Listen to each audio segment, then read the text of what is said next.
On January 17, 2014, authorities discovered the bloody body of 52-year-old Harold Hal Sasko. He had been bound with zip ties and had his throat slit. At the time, only one other person was living with Sasko, his 18-year-old stepdaughter, Sarah Gonzales-McLinn. But the truth was far more horrifying. Sarah wasn't his stepdaughter, but a captive in his home. When officers arrived at the scene of the crime, Sarah was nowhere to be found, and it was her absence that made her a prime suspect. She had lived in Topeka all her life and was homeschooled for her formative years. She was only a child when a neighbor began to molest her. As a result of the trauma, Sarah would often have nightmares, reliving the abuse. To cope with the stress and anxiety she faced, she began running away from home and consuming.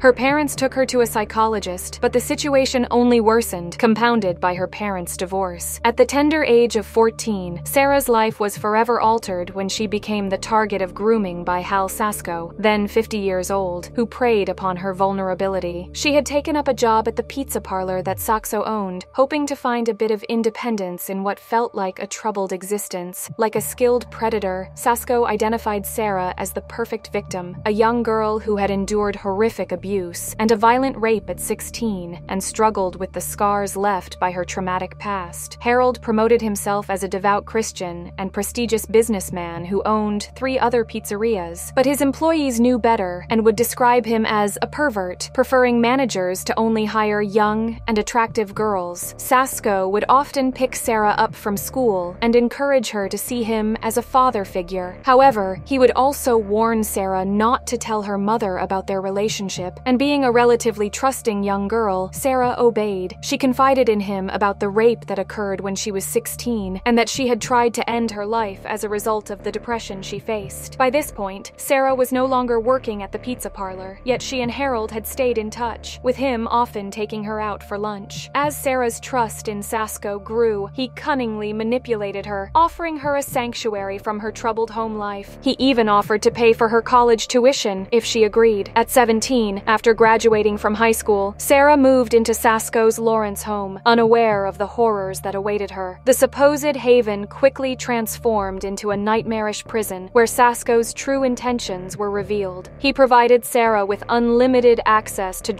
and slowly tightening his grip on her life and controlling every aspect of her existence. To prevent any misunderstandings from outsiders, the pair agreed to pass themselves off as stepdaughter and stepfather. For a while, the arrangement worked. 6 months into their living arrangement, after Sarah had turned 18, Sasko professed his love to her, a twisted declaration that marked the beginning of a relentless cycle of abuse. When Sarah rejected his advances, Sasko resorted to coercion, demanding as payment for her continued stay. Trapped and helpless, Sarah endured the unthinkable as Sasko raped her 2 to 3 times a week for nearly a year. Sasko's control over Sarah extended beyond the physical realm. He commandeered her paychecks, claiming she owed him money for various expenses, and threatened to shatter her future if she dared to leave. When Sarah attempted to run, Sasko threatened to sue her for non-payment. The psychological torture intensified as Sasko pressured Sarah to undergo cosmetic surgeries, adding the exorbitant costs to the ever-growing debt she supposedly owed him. To please his own twisted fantasy, he forced Sarah to get buttock implants as well as a nose job. Both surgeries were painful and resulted in Sarah having to take pain relievers for months on end. As the abuse escalated, Sarah's mental state deteriorated. According to Sarah's own admission, her mental state deteriorated to such an extreme level that she even had the urge to inflict violence on other people. To deal with these complex feelings of aggression, Sarah went to a pet store and bought a pair of rabbits. She then took them home, killed them, skinned them, and ate them. Sasko witnessed the incident, but found it amusing rather than a disturbing display of the result of psychological torment. The breaking point came on January 14, 2014, when Sarah, pushed to the brink of despair, made a fateful decision. In a haze of pain and fear, she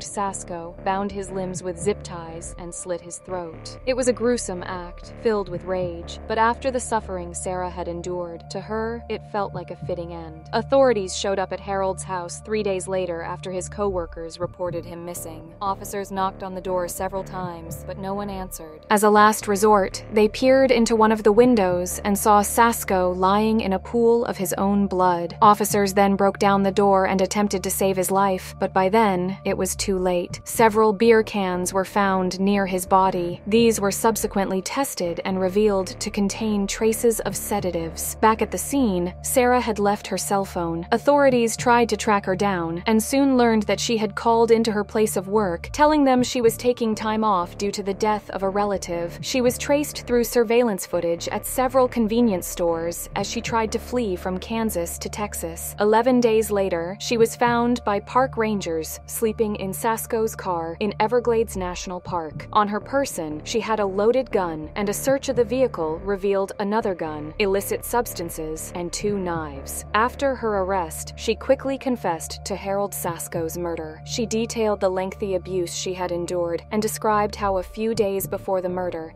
she purchased a box of sleeping pills. Harold was fond of drinking beer and would often overindulge, but when he drank, it would usually result in him raping Sarah. Sarah knew this was her only chance, and so she began beverages. After Sasko lost consciousness, Sarah bound his hands and feet together and carried out her murderous plot. Just after midnight, after killing Sasko, she wrote the word freedom on the bathroom wall in his blood. The subsequent trial of Sarah Gonzales-McLinn exposed a system that failed her at every turn. The judge presiding over the case refused to allow the jury to hear testimony about the months of abuse Sarah endured at Sasko's hands. Prosecutor Charles Branson argued that such details would only create sympathy for the defendant, a callous dismissal of the evidence that could have provided context for Sarah's actions. She was ultimately found guilty of first-degree premeditated murder and sentenced to life in prison. As Sarah languished behind bars, her advocates uncovered disturbing evidence that had been withheld from the jury. Sasko's dark past came to light, revealing a pattern of predatory behavior and a sickening obsession with young girls. The discovery of his grooming of 16-year-old twin sisters before his death only added to the horror of Sarah's ordeal. The failure of the justice system to recognize the complex dynamics of abuse and trafficking in Sarah's case is a stark reminder of the urgent need for change. Sarah's story also highlights the critical role of law enforcement and the courts in ensuring that survivors of abuse receive the justice they deserve. The decision of Douglas County District Attorney Suzanne Valdez to reduce Sarah's sentence from a hard 50 to a hard 25 was a step in the right direction, but it falls short of the true measure of mercy that Sarah's case demands. As Sarah Gonzales-McLinn's fate hangs in the balance, her story serves as a clarion call for society to confront the insidious nature of abuse and the failings of the institutions tasked with protecting the vulnerable. The power to grant clemency lies in the hands of Kansas Governor Laura Kelly, who now faces a moral imperative to act on behalf of a young woman whose life has been irrevocably shattered by the very system meant to safeguard her. The case of Sarah Gonzales-McLinn is not an isolated incident, but rather a reflection of a broader societal problem that demands our attention and action. There are many questions surrounding Sarah's case. Her unstable state of mind and eventual urge for violence were certainly red flags showing a desire to kill, but was this simply due to years-long abuse and manipulation by those she trusted?